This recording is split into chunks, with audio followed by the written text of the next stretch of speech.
Sir ನಮಸ್ಕಾರ sir. ನಮಸ್ಕಾರ sir. ನಾವು ನವಭಾರತ ಫರ್ಟಿಲೈಸರ್ ಅಂತೀವಿ, ಸಾವಯವ ಗೊಬ್ಬರ ಕಂಪ್ನಿ ಹುಬ್ಬಳ್ಳಿ ಆಫೀಸಿಂದ ಬಂದಿದ್ದೀವಿ. ಸರ್ ನಮ್ಮ ನವಭಾರತ ಕಂಪ್ನಿಯ ವಿಜಯ ಗುರುಮೆನ್ನು ಮತ್ತು ಜೇಮ್ಸ್ ಮಾರ್ಕೆಟ್ ಅಂತಕ್ಕಂಥ ತೊಗರಿ ಬೆಳೆಗೆ ಯೂಸ್ ಮಾಡಿದ್ರಿ. ಈ ನಮ್ಮ ಪ್ರಾಡಕ್ಟನ್ನು ಯೂಸ್ ಮಾಡಿದ್ರಿಂದ ನಮ್ಮ ಪ್ರಾಡಕ್ಟ್ ಏನೋ ತಾವು ಯೂಸ್ ಮಾಡಿದ್ರಲ್ಲ, ಏನೇ ಚೇಂಜಸ್ ಏನೇ ಬದಲಾವಣೆ ಆಗಿದೆ ಅಂತ ನಮ್ಮ ಎರಡು ಮಾತುಗಳು ನಮ್ಮ ಜೋಡಿ ಹಂಚ್ಕೊಳ್ಬೇಕು. ಅದಕ್ಕಿಂತ ಮುಂಚೆ ತಮ್ಮ ಹೆಸರು ತಮ್ಮ ಊರು ಒಂದು ಪರಿಚಯ ಮಾಡಿಕೊಡಿ ಸರ್. ತಮ್ಮ ಹೆಸರು ಸರ್? ನಾಗರಾಜ ರೆಡ್ಡಿ. ಊರು sir? Lives Rayadurga. Taluk sir? Kanigiri. ಜಿಲ್ಲಾ ಕೊಪ್ಪಳ. ಕೊಪ್ಪಳ. ಸರ್ ಈಗ ಹೋದ ವರ್ಷದಿಂದ ಯೂಸ್ ಮಾಡ್ತಾ ಇದ್ದೀವಿ ಸರ್.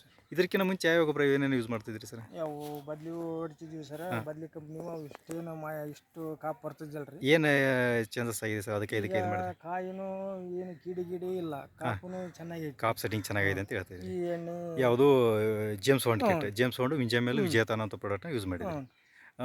ಈಗ ನಿಮ್ಗೆ ಎಲ್ಲಿ ಇಲ್ಲಿ ನಮ್ಮ ಇವರು ತಿಮ್ಮಣ್ಣನವರು ಕೊಟ್ಟಿದ್ದಾರೆ. ಈಗ ವಿಜಯಗುರನ್ ಗೊಬ್ಬರನ ಹಾಕಿದೆ ಅದಕ್ಕೆ. ಈ ಜೇಮ್ಸ್ ಬಾಂಡ್ ಕಿಟ್ಟು ವಿಂಜಮೇಲ್ ವಿಜೇತ ಪೌಡರ್ ಮಿಕ್ಸ್ ಮಾಡಿ ಎಲ್ಲ ಹೊಡಿದ್ರಿ. ಎಷ್ಟು ಸಲ ಸ್ಪ್ರೇ ಮಾಡಿದ್ರಿ ಸರ್? ಒಂದು 2-3 ಸಲ ಮಾಡಿವ್ರಿ. ಈ 3 ಡೋಸನ್ನು ಕೊಟ್ಟಿದ್ರಿ.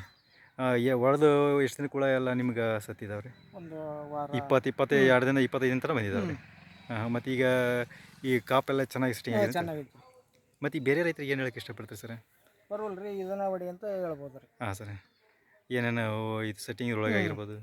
ಸೆಟ್ಟಿಂಗ್ ಅಂದ್ರೆ ಅದೆಲ್ಲ ಕಾಪು ಚಲೋ ಐತ್ರಿ, ಚೆನ್ನಾಗೈತೆ. ಕಾಯಿನೂ ಏನು ಎಲ್ಲ ಹುಳ ಏನಿಲ್ಲ.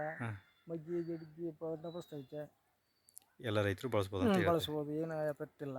ಹಾಂ, ಕಾಪ್ ಸೆಟ್ಟಿಂಗ್ ಚೆನ್ನಾಗಿದೆ ಅಂತ ಹೇಳ್ತಾರೆ. ಓಕೆ ಸರ್, ನಮಸ್ಕಾರ, ಧನ್ಯವಾದ. ನಮಸ್ಕಾರ.